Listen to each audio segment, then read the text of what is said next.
Hello everyone, আসসালামু আলাইকুম। সবাই কেমন আছেন? আজকে আমি তৈরি করে দেখাবো লইট্টা শুটকি ভুনা। এর জন্য আমি কড়াইতে 1.5 কাপ তেল দিয়ে নিয়েছি। তার মধ্যে দিয়ে দিচ্ছি 1.5 কাপ পেঁয়াজ কুচি। শুটকিটা একটু পেঁয়াজ কুচিটা বেশি লাগে। পেঁয়াজটা আমি তেলের সাথে হালকা নাড়াচাড়া করে নিব। বেশি ব্রাউন করব না, হালকা একটু নাড়াচাড়া করে এর মধ্যে দিয়ে দিব পরিমাণ মতো লবণ। তার মধ্যে দিয়ে দিব লইট্টা শুটকি। এটাকে আমি গরম পানি দিয়ে ভালো মতো ক্লিন করে নিয়েছি। 2-3 বার গরম পানি দিয়ে লইট্টা শুটকিটাকে ভালো মতো ক্লিন করে নিতে হবে। তারপর শুটকিটাকে পেঁয়াজের সাথে আমি ভালো মতো ভাজা ভাজা করে নেব।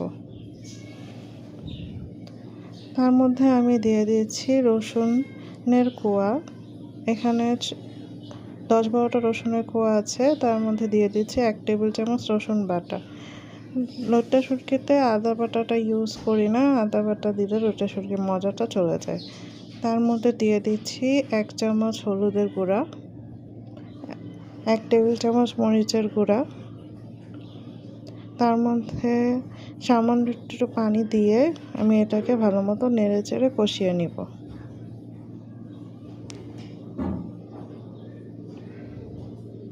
ভালো মতো কষাতে হবে।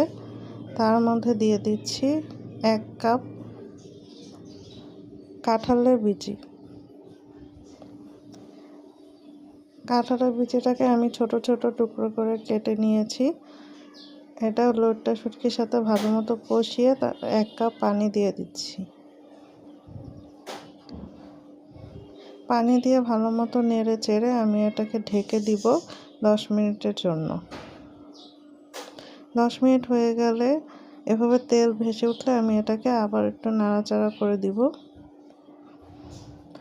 দেখতে হবে, খেয়াল রাখতে হবে নিচে যেন লেগে না যায়। তার মধ্যে আমি মরিচ দিয়ে দিব। মরিচটা আমি কেটে দেইনি, ফ্লেভারের জন্য দিয়েছি। ঢেকে দিব আর কিছুক্ষণ। আমার লইট্টা শুটকি রেডি।